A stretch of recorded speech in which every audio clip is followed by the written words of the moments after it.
ખાંભાના નિંગાળા ગામે નાના ભાઈના હાથે મોટા ભાઈને ખૂન કરી દેવામાં આવેલું હતું. પોલીસે તપાસના ચક્રો ગતિમાન કરેલા છે. ખાંભાના નિંગાળા ગામે નાના ભાઈએ મોટા ભાઈની હત્યા કરી નાખેલી હતી.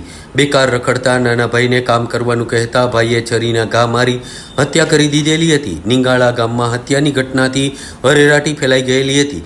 મૃતકના મૃતદેહને રાજુલા પીએમ અર્થે ખસેડવામાં આવેલો હતો. પોલીસ દ્વારા નાના ભાઈ વિરુદ્ધ હત્યાનો ગુનો નોંધી આરોપીને પકડવાના ચક્રો ગતિમાન કરેલા છે.